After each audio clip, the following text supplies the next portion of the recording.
नमस्कार दर्शकों, आप देख रहे हैं आवाज़ इंडिया। मैं हूं आपके साथ श्रद्धा पाठक। फिलहाल हमारे साथ यहां पर मौजूद हैं पूर्व आईपीएस ऑफिसर संजय पांडे जी, जिन्होंने हाल ही में कांग्रेस ज्वाइन किया। सर, सबसे पहले मेरा सवाल आपसे ये है कि आप आईपीएस ऑफिसर रह चुके हैं और आफ्टर रिटायरमेंट कुछ नहीं करके, कोचिंग क्लासेस नहीं खोल के, मतलब कुछ और नहीं करके आपने पॉलिटिक्स में ही आना ज़रूरी क्यों समझा? देखिए, पॉलिटिक्स में आने का विचार मेरा बहुत पुराना है और जब 2004 में भी जब मैं नौकरी में नहीं था तब भी मैंने पॉलिटिक्स के बारे में ट्राई किया था, एमपी के इलेक्शन के बारे में। बीच में फिर मैं नौकरी में आने की वजह से मैं पॉलिटिक्स में नहीं आ सका और रिटायरमेंट के बाद मुझे ये मौका मिला और ये संधि है और एक सामाजिक कार्य करने के साथ मेरी विचारधारा हमेशा से रही है, चाहे मैं पुलिस में रहा हूँ कि उसके बाहर। तो इससे बड़ा मौका क्या मिलेगा कि जो अगर लोगों के लिए कुछ डेवलपमेंट करना है, लोगों के साथ मिल के कुछ काम करना है, तो पॉलिटिक्स इज़ द बेस्ट, ऐसा मुझे लगा, इसलिए मैंने पॉलिटिक्स में ज्वाइन किया। सर, जैसा कि हम देखते हैं, लोग भी कह रहे हैं और बीजेपी सरकार का ऐसा कहना है कि वो देश में बहुत विकास कर रही है। तो देश का विकास करने के लिए आप बीजेपी, शिवसेना, इन सब पार्टियों में नहीं जाके कांग्रेस में ही क्यों गए? जैसा कि आपने 2024 के सितंबर में वर्षा गायकवाड़ के नेतृत्व में आप कांग्रेस में शामिल हुए। वो तो विचारधारा का प्रश्न है। मैं एक सेकुलर विचारधारा का आदमी हूँ और सबको साथ मिलके जो पार्टी चलेगी उसके साथ जुड़ने का मेरा विचार था। अब मैं ये नहीं कहता कि वो नॉन सेकुलर पार्टी है, लेकिन सब लोगों को एक साथ मिला के चलना जिस पार्टी में ज़्यादा समग्र रूप से है, वो मुझे कांग्रेस लगी और इसलिए मैंने कांग्रेस ज्वाइन की। और सत्ता पे काबिज सर बीजेपी है। आपने जिस वक्त कांग्रेस ज्वाइन किया उस वक्त तो कांग्रेस सरकार पे थी भी नहीं। तो सर, कांग्रेस के साथ आपकी ऐसी कौन सी भावनात्मक चीज़ें जुड़ी हैं कि आप कांग्रेस में ही गए? क्योंकि आपको भरोसा होगा कि आप आने वाले समय में कहीं से आपको टिकट मिलेगा, आप कहीं से अगर खड़े होते हैं, चुनाव लड़ते हैं तो आप जीतते हैं। तो सर, कांग्रेस ही क्यों? नहीं, पर कांग्रेस जीते या न जीते और आज ये आकलन करना कि कांग्रेस जीतने वाली है, ये तो मेरे ख्याल से सही नहीं होगा। दोनों ही पार्टी जो लड़ती हैं, एक आदमी जीतेगा, एक आदमी हारेगा, लेकिन आप जिस पार्टी के साथ जाना चाहेंगे वो पार्टी आपकी विचारधारा से जुड़ती हुई हो, ये तो बहुत ज़रूरी है। और जैसा मैंने पहले कहा कि कांग्रेस से मेरी विचारधारा जुड़ती है और सब लोगों को साथ मिलाकर चलने का और उनका विचार है और मुझे संधि मिलेगी तो मैं उन्हीं के साथ खड़ा होकर लड़ूंगा। आने वाले विधानसभा चुनाव से पहले आप कांग्रेस में शामिल हुए हैं, तो जाहिर सी बात है कि आने वाले चुनाव में आपको टिकट मिलने वाला होगा। तो सर, आपको क्या लगता है कहाँ से टिकट मिल सकता है? देखिए, मैं तो जब कांग्रेस ज्वाइन किया उसके पहले से ही मैंने ये इरादा जाहिर किया था कि मैं इलेक्शन लड़ूंगा और मेरे लिए इलेक्शन लड़ने के लिए वैसे मैं कहीं से भी खड़ा हो सकता था, लोग मुझे जानते हैं, लेकिन कई बार ये चीज़ होती है कि कहाँ से आपको ज़्यादा सहूलियत होगी।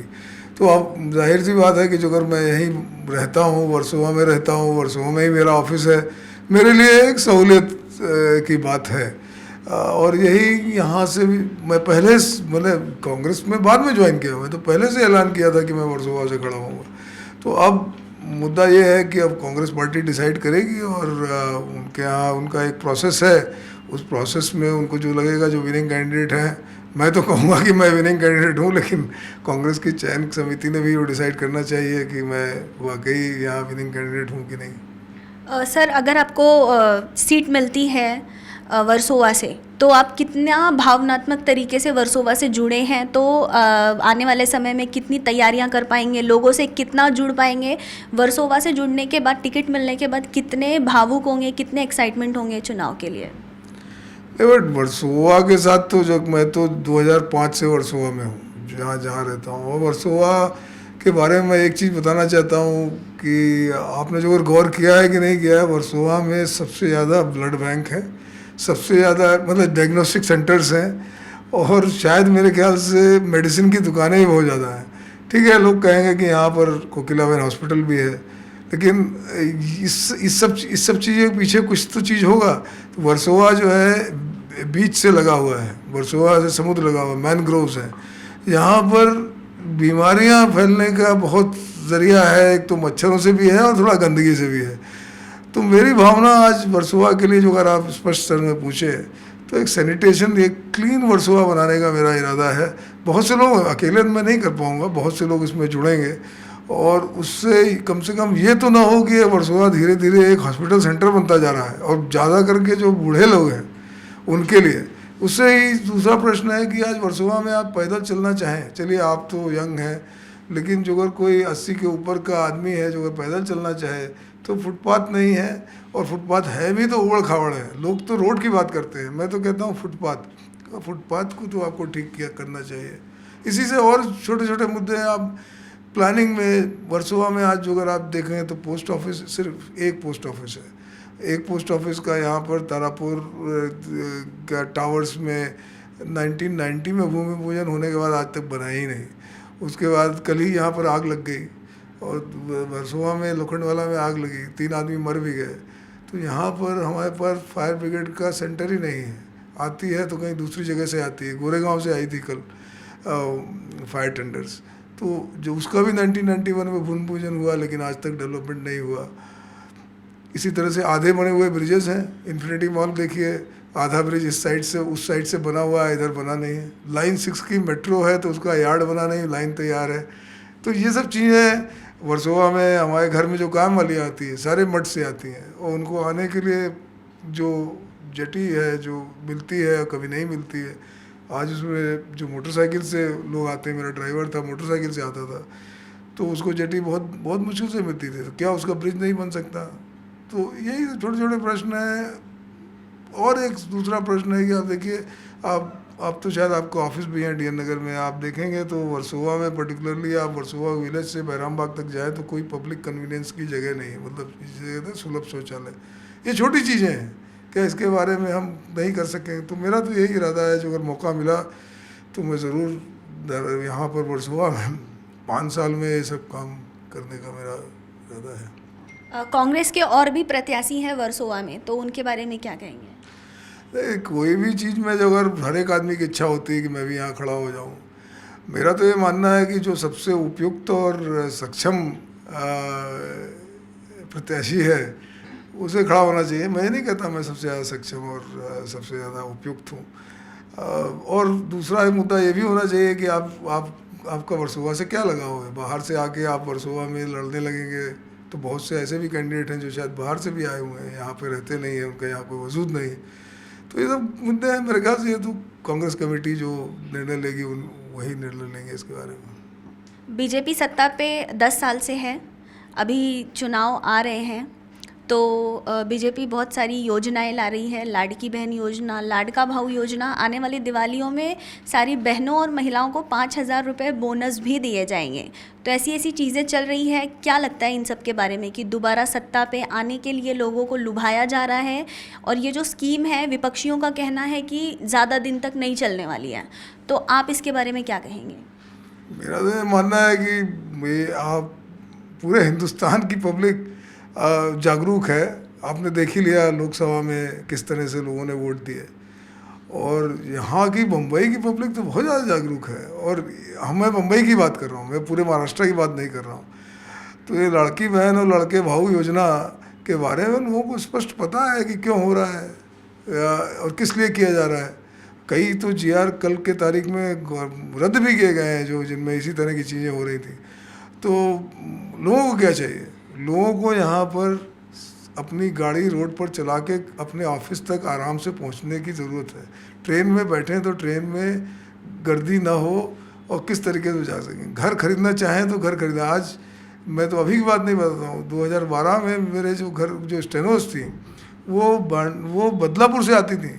आज महाराष्ट्र के जो अपने डोमिसाइल लोग हैं, जो महाराष्ट्रियंस हैं, उनको यहाँ घर नहीं मिल सकता। इतनी ज़्यादा महंगाई बढ़ गई है। आज वर्सोवा की तो आप जहाँ मैं रहता हूँ, हमको तो गवर्नमेंट ने दे दिया घर, नहीं तो मैं भी खरीद नहीं सकता था। तो इन सब बारे में कौन विचार करेगा? आज वो लड़की बहन 1500 में कुछ नहीं होता है। आप उनको एक घर दीजिए। हमारे को कम से कम यहाँ पर जो महाराष्ट्रियंस लोग हैं, जो जहाँ ज़िंदगी भर से रह रहे हैं, कम से कम उनको रहने का एक ज़रिया तो यहाँ होना चाहिए। क्यों नहीं हो सकता है, ये प्रश्न है। और जो अगर मौका मिला तो इसका भी हल ढूंढा जाएगा। 2 दिन पहले बीजेपी का एक कार्यक्रम था जिसमें सारे मंत्रियों ने मिलके रिपोर्ट कार्ड दिखाया। रिपोर्ट कार्ड दिखाने के बाद कल मातोश्री में आदित्य ठाकरे की एक बैठक थी, उसमें आदित्य ठाकरे ने बोला कि ये जो रिपोर्ट कार्ड है वो रिपोर्ट कार्ड नहीं डिपोर्ट कार्ड है और ये जनता आने वाले चुनाव में दिखाएगी। तो इस बारे में आपका क्या कहना है कि उन्होंने जो रिपोर्ट कार्ड दिखाया है क्या वो सच में डिपोर्ट कार्ड में तब्दील होने वाला है? अब ये तो आने वाला समय ही बताएगा कि कौन डिपोर्ट होता है कौन पोर्ट होता है। ये मैं तो किसी के बारे में इस तरह की टीका नहीं करना चाहूँगा। वो बड़े नेता हैं, वो लोग कहें तो कहते रहें, लेकिन वो एक चंद 20 दिनों का समय है, उसमें सब पता चल जाएगा कि कौन डिपोर्ट हुआ कौन पोर्ट हुआ। मैं उसके बारे में कमेंट नहीं करूँगा। अच्छा, जैसे कि विपक्षियों का कहना है जब जब चुनाव आते हैं तब तब मोदी का दौरा महाराष्ट्र में चालू हो जाता है। अभी इन दिनों मोदी तकरीबन 2 से 3 बार मुंबई आ चुके हैं। एक अंडर वाटर मेट्रो का उद्घाटन किया उन्होंने और 2 बार आए हैं। तो सर इस बारे में आपका क्या कहना है कि ये जो दौरा है वो सच में चुनाव के लिए है या फिर वो उद्घाटन के लिए ही आते हैं अपने भावनात्मक तरीके से? कुछ भी हो, एक्चुअली जो हमारे प्राइम मिनिस्टर हैं वो भी किसी पार्टी के ही हैं। आज उस पार्टी का इलेक्शन हो रहा है और जो अगर कोई काम हुआ है, जो अगर उसके इनॉग्रेशन के लिए प्राइम मिनिस्टर साहब आते हैं तो उसके बारे में मेरे टीका टिप्पणी करना एक तुच्छ लेवल की बात है। प्राइम मिनिस्टर का पूरा हक है, वो कहीं भी जा सकते हैं। और ये कहना कि आप आज ही क्यों आ रहे हैं, ये तो चुनाव से लगा के आप उसको जोड़ें, शायद जुड़ भी सकता है, लेकिन मेरे ख्याल से प्राइम मिनिस्टर के ऊपर इस तरह से बात करना या प्रेसिडेंट के ऊपर इस तरह से बात करना सही नहीं होगा किसी भी नागरिक के लिए और किसी राजनेता के लिए। जैसे कि बीते दिनों महाराष्ट्र में कई सारी चीज़ें हुई हैं, बदलापुर रेप कांड, उसके बाद में मालवन में शिवाजी का पुतला गिर जाना। तो आपको क्या लगता है इससे बीजेपी को आने वाले चुनाव में कितना नुकसान हो सकता है?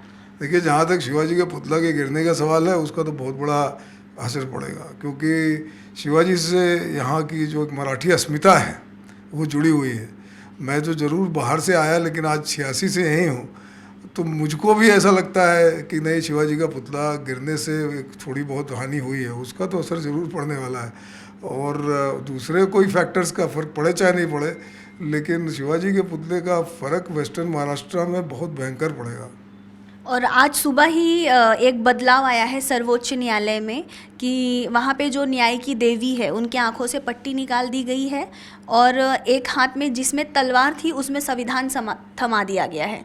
तो विपक्षी हमेशा कहते रहते हैं कि संविधान जो है वो खतरे में है। तो संविधान खतरे में है विपक्ष बोलता है, लेकिन जो सत्ता पे काबिज सरकार है उन्होंने न्याय की देवी की हाथों में संविधान थमाया। इसका मतलब है कि अब आंखों से पट्टी खुल चुकी है, न्याय जल्दी होगा, संविधान भी न्याय की देवी के हाथों में है। तो इस पे संजय राउत ने बहुत तंज कसा है कि अब न्याय की देवी खुद अत्याचार देखेगी और संविधान हाथ में लिया है क्योंकि संविधान खतरे में है। तो कितने सहमत हैं आप उनके बयान से? देखिए, संजय राउत जी के बयान के बारे में मैं तो ना बोलते हुए मैं ये कहना चाहूँगा कि आज वस्तुस्थिति क्या है। आप पट्टी खोलें या पट्टी बांधें, संविधान दें या ना दें, तलवार दें या डंडा दें, ये सब चीज़ें बहुत कॉस्मेटिक हैं। आज आप आम पब्लिक को कितनी जल्दी न्याय मिल सकता है, ये बहुत बड़ी चीज़ है। और जो अगर उसमें कुछ बदलाव नहीं होता तो पट्टा बांधने और तलवार हटाने से कुछ फ़र्क नहीं पड़ेगा। बहुत से ऐसे लोग हैं जो आज जेल में हैं, किसी का नाम मैं नहीं लेना चाहूँगा, बिना बात के लिए जेल में बंद है। शायद मेरे ख्याल से पट्टा उतारने से उनको जो अगर फ़र्क पड़े तो मैं कहूँगा बहुत अच्छा हुआ। संविधान लेने से जो अगर ऐसे लोगों को न्याय मिले तो मैं कहूँगा बहुत अच्छा हुआ। लेकिन ये तो समय ही बताएगा कि ये जो किया गया ये सब कॉस्मेटिक है कि वाकई वस्तुस्थिति में कुछ चेंजेस आएंगे। मेरा तो ये मानना है कि जब तक वो चेंजेस दिखाई नहीं देते तो ये सब चीज़ें जो हैं एक दिखावा ही होके रह जाएगा। आप तो सर पूर्व आईपीएस अधिकारी हैं, रिटायरमेंट के बाद आप कांग्रेस में शामिल हुए, लेकिन आज सुबह ही मीडिया को एक एक्सक्लूसिव मिला है कि समीर वानखेड़े जो हैं वो इस्तीफ़ा देकर शिंदे गुट में शामिल हो सकते हैं। तो सर आपने तो रिटायरमेंट के बाद आप पॉलिटिक्स में आए, लेकिन ये इस्तीफ़ा देकर पॉलिटिक्स में जा रहे हैं अपनी ड्यूटी छोड़कर, जिस ड्यूटी को पाने के लिए आज के युवा बहुत पढ़ाई करते हैं, बहुत स्ट्रगल करते हैं, वो ड्यूटी उन्हें मिलने के बाद वो पॉलिटिक्स में आ रहे हैं, क्योंकि अगर उन्हें समाज का विकास करना है तो वो पुलिस अधिकारी बनकर भी कर सकते हैं। तो सर इसे आप किस तरीके से देखते हैं पॉलिटिक्स में आने को? हर एक आदमी की अपनी अपनी गणित होती है, और उनको क्या लगा कि हमें ज्वाइन करने से उनको कुछ फ़ायदा होगा, वो ज़्यादा काम कर सकेंगे, इसके बारे में तो उत्तर वही दे सकते हैं। लेकिन पॉलिटिक्स, मैं भी ये मानता हूँ कि पॉलिटिक्स ज्वाइन करने की उम्र मेरे ख्याल से है। अब यहाँ पर तो हमारे बच्चों लोगों को सब लोग पढ़ाते रहते हैं, लेकिन 20 साल 15 साल के बीच में जो पॉलिटिशियंस बने हैं वही ऊपर पहुँचे हैं। अब आप मेरे बारे में पूछे तो वही ठीक है, हम तो ये मानते हैं कि जो अगर आज 15-20 साल की उम्र में जो अगर पॉलिटिक्स में होता तो आज हमारी कोई और हमारा कुछ और ही कद होता। तो अब कौन से समय में कब ज्वाइन करना चाहिए ये तो उनका व्यक्तिगत प्रश्न है। आगे चल के वो सक्सेसफुल होते हैं कि नहीं होते हैं तो समय ही बताएगा, लेकिन हर एक आदमी अपना व्यक्तिगत रूप से अपने बारे में निर्णय लेता है, उन्होंने भी लिया होगा। जैसे कि हर पार्टी अपना उम्मीदवार बहुत ताकतवर, दिमागदार उतारती है, तो बीजेपी ने समीर वानखेड़े को चुना है, और वहाँ से कांग्रेस की तरफ से वर्षा गायकवाड़ की बहन स्वाति गायकवाड़ उतरेंगी। तो आपको कैसा लगता है ये जो चुनावी मैदान है, जो टक्कर है, कैसी होगी? कौन ज़्यादा शक्तिशाली लगता है? ये तो समय ही बताएगा, लेकिन अभी तो कांग्रेस का टिकट जाहिर ही नहीं हुआ, और कौन लड़ेगा कांग्रेस से इसके बारे में अभी तक कोई निर्णय नहीं है। धारावी एक बहुत ही संवेदनशील जगह है, धारावी में डेवलपमेंट होना है, धारावी में अदानी सर के लोगों का ने टेंडर जीता है। तो आने वाले समय में धारावी से जो भी कैंडिडेट हो, मैं ये नहीं कहता कि शिंदे गढ़ का कैंडिडेट या कांग्रेस का कैंडिडेट, उसे बहुत मैच्योर्ड होना पड़ेगा। आज ये कह लेना कि मैं धारावी वाले आगे बढ़ो, हम तुम्हारे साथ हैं, इससे नहीं होगा। धारावी की जो एक भावना है, धारावी के जो लोग हैं, धारावी के जो बिजनेस है, उन सबको साथ लेकर डेवलपमेंट कर लेना और लोगों को समझा लेना कि हाँ यही आपके लिए सही है, ये एक बहुत बड़ा मुद्दा है। और धारावी में तो मुझे ऐसा लगता है कि बहुत सीनियर लीडर्स को आने की ज़रूरत है।